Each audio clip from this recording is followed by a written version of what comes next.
पेड़ की गवाही। रोशन जीवन के अंतिम पड़ाव में था, इसलिए वह तीर्थ यात्रा पर जाना चाहता था। उसने अपने जीवन भर की कमाई एक जगह एकत्रित कर रखी थी। जब उसके मन में तीर्थ यात्रा पर जाने का ख्याल आया तो उसने उसमें से कुछ असरफियाँ निकाली और बाकी बची हुई 1000 असरफियाँ एक थैले में भर ली और अपने मित्र दीनानाथ को देते हुए बोला, मित्र, यह मेरे जीवन भर की कमाई है। अब मैं तीर्थ यात्रा पर जा रहा हूँ। अगर मैं 1 साल के अंदर नहीं आ पाया तो तुम इन्हें किसी नेक काम में खर्च कर लेना। 1 साल तक ये असरफियाँ तुम्हारे पास मेरी एक अमानत है।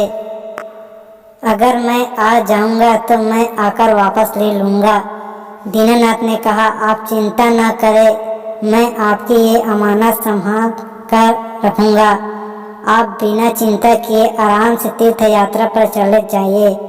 दीनानाथ की बात पर यकीन कर रोशन चला गया। इतना सारा धन देखकर दीनानाथ का मन बदल गया और उसने उन सारे असरफियों को हजम करने की ठान ली।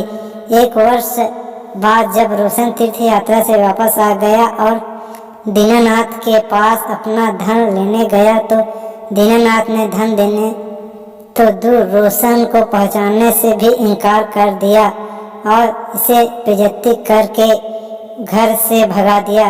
बेचारा गरीब रोशन अपने दोस्त की इस हरकत पर यकीन ही नहीं कर पा रहा था, लेकिन रोशन ने भी हार नहीं मानी और अपना धन दीनानाथ से लेने के लिए उसने बादशाह अकबर के दरबार में न्याय के लिए गुहार लगाई।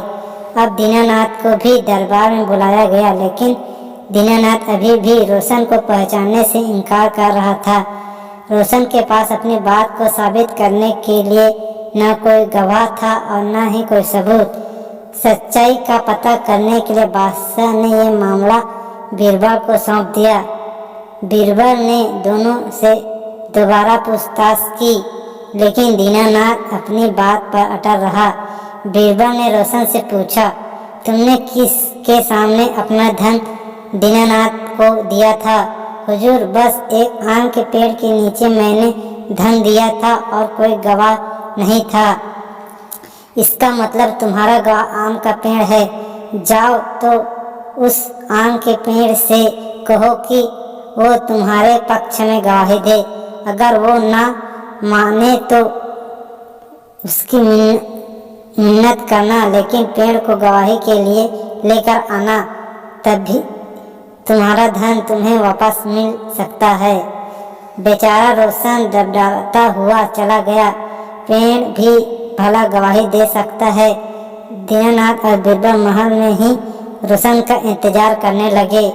जब कुछ समय गुजर गया तो बीरबल बोला, अब तक तो रोशन आम के पेड़ के पास पहुंच गया होगा और उससे मिन्नत कर रहा होगा। तभी दीनानाथ बोला, रोशन तो वृद्ध आदमी है, वो इतनी जल्दी वहां नहीं पहुंच सकता। अभी तो उसे काफ़ी समय लग जाएगा, क्योंकि वहां का रास्ता भी साफ नहीं है। बीरबल शांत होकर रोशन का इंतजार करने लगे। बहुत देर बाद रोशन महल में आया और बोला, महाराज, मैंने पेड़ से बहुत मिन्नत की, लेकिन वो वहीं का वहीं खड़ा रहा। अब आप ही बता दीजिए मैं क्या करूं? बीरबल ने रोशन को आश्वासन देते हुए कहा, तुम चिंता मत करो, पेड़ तुम्हारे पक्ष में गवाही देकर चला गया। दीनानाथ ने आश्चर्यचकित होकर पूछा, पेड़ कब आया? मैं तो कब से यहीं बैठा हुआ हूँ। बीरबल बोले, दीनानाथ, जब मैंने तुमसे पूछा था कि रोशन उस पेड़ के पास पहुंच गया होगा तो तुमने तुरंत इनकार कर दिया। इसका मतलब कि तुम उस जगह के बारे में अच्छी तरह जानते थे, लेकिन तुम झूठ बोल रहे थे। अब तुम सीधे सीधे असरफियों के बारे में बताते हो या मैं अपने तरीके से पूछूं? बेचारे दीनानाथ ने डर के मारे सब कबूल कर लिया। उसने रोशन से माफ़ी मांगकर उसका सारा धन वापस कर दिया।